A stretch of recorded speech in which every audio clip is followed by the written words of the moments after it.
Okay, I'm live over here. In the words of Robin Williams, good morning, Raleigh! Well, he said Vietnam.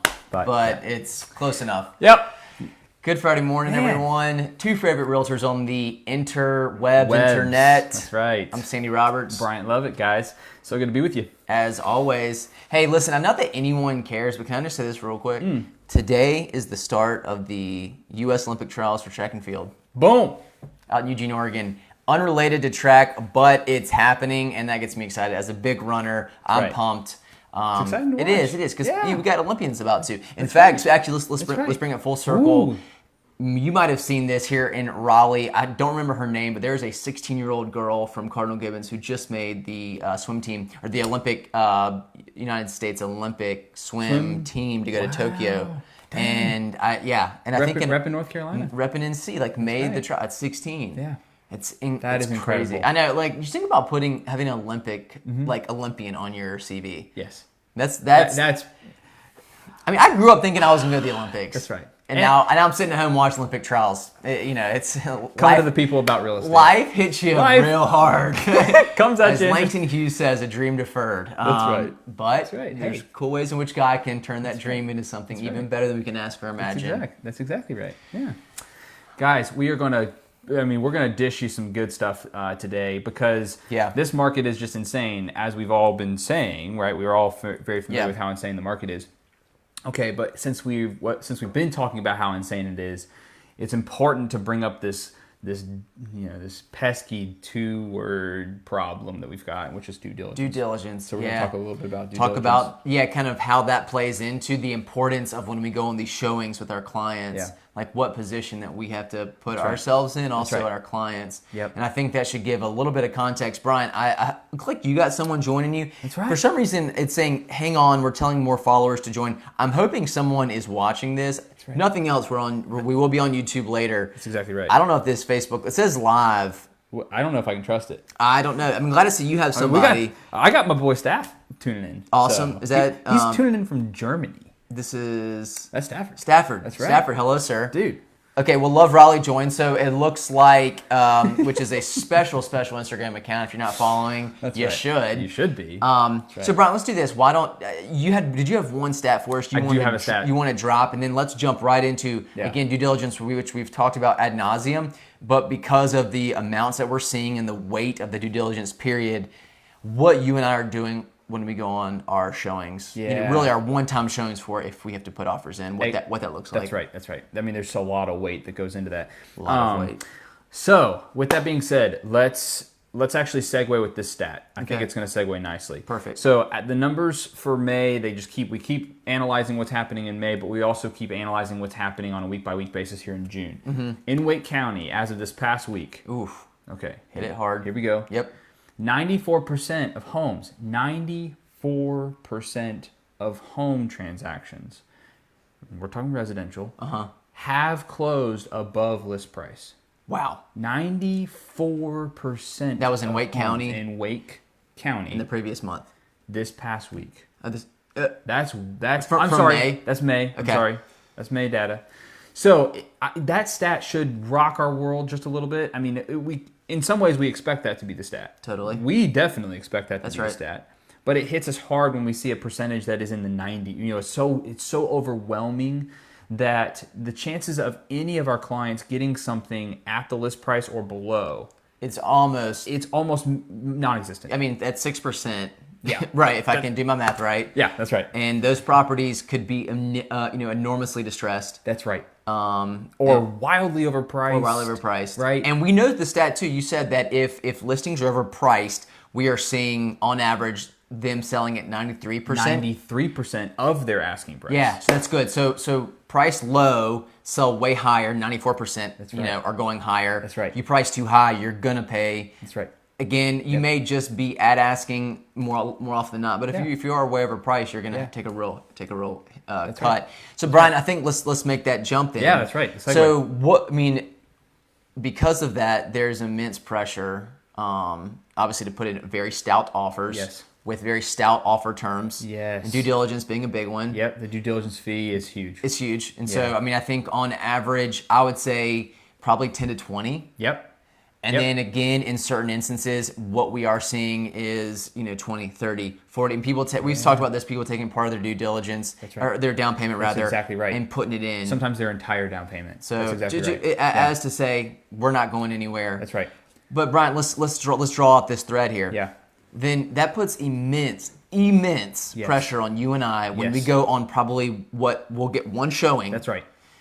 Maybe 15, 30 minutes worth. To look for what, so that we can tell our clients confidently, yeah, it's worth putting that much money into it. There's not any major issues. Brian, what is the biggest issue with the role that you and I play in terms of what we're looking for, but what we can't say? Yeah, that's right. Break it down. Well, guys, we're only licensed in North Carolina to practice real estate. Yeah. I mean, we're licensed real estate brokers. We are not home inspectors.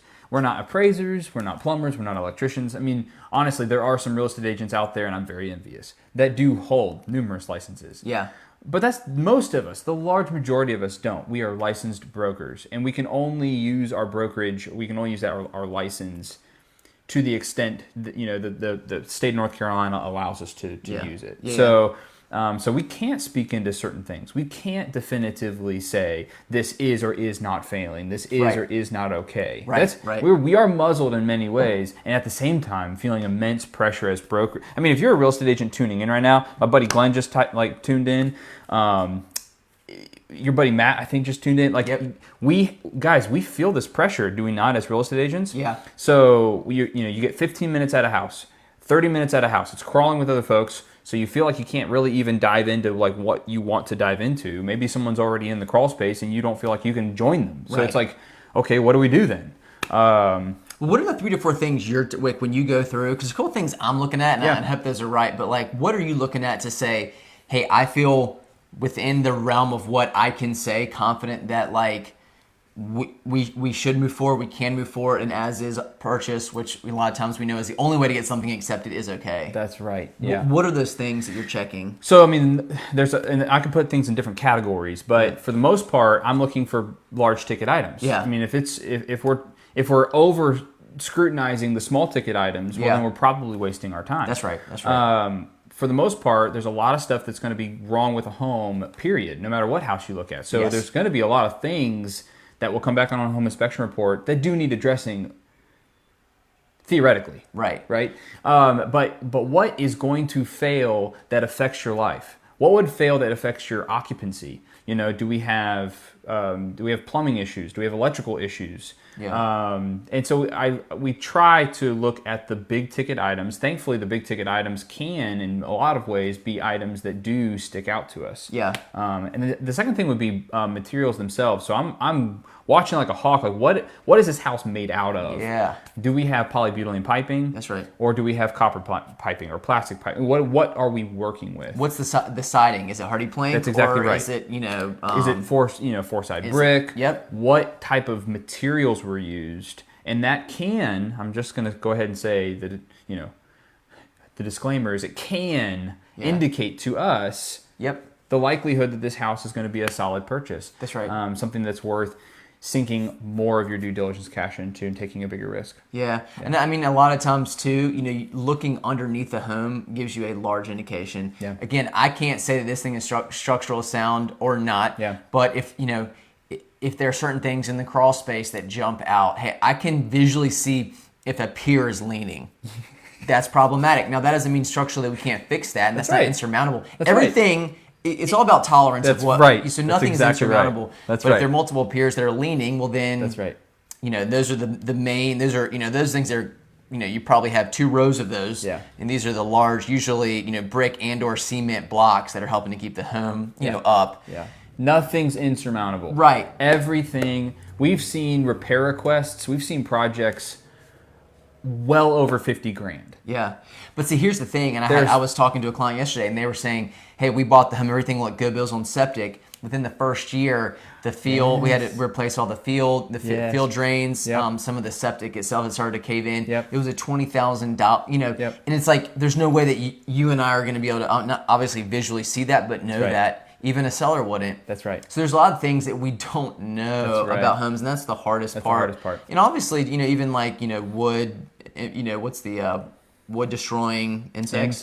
Termites. Yep, you got. These are the things too that we're trying to kind of look at quickly to see and visually and try to make our best estimate of like house looks good. But a lot of it comes down to do you want it? That's right. Can I use the dating analogy again? Please. Because I just keep coming back to this dating analogy. Yeah, let's hear it. Your first date, you're only getting to know this person but so much. But are you going to take that leap of faith? Yeah. And ask them out? Are you going to take that leap of faith and pursue the relationship? Are you going to take that leap of faith and show up a second, third, fourth time? Yeah. So I think that really is the question. I love what Glenn, I think he threw in some things. He's looking at roof age, HVAC age, newer vapor barrier, potential drainage issues. Yep. Absolutely. I mean, these are, Glenn, well said. That's right. When it comes down to it, water is one of the biggest threats. It's one of the biggest threats to a home. That's right. So now some of that's going to be behind drywall. I won't be able to see, but is there a certain slope? I mean, what are you seeing underneath? Is there a running creek underneath your home? If so, that's potentially problematic, and so that's something we got to call out and name. That's right. But again, it's like trying to be as visually, and that's why we go with these 15, 30-minute showing slots. That's right. How, like, as a hawk, can we at least point out things? That's right. Because again, a home inspector is going to be the one who can actually, they're the licensed one to say. Yeah. But for you and I, it's like we're just trying to help point out, hey, here's some things we see. But the reality is, if you get a home, nothing's insurmountable. Yep. And getting a home in this market, as we go back to this, I'm going to end with this. Yeah.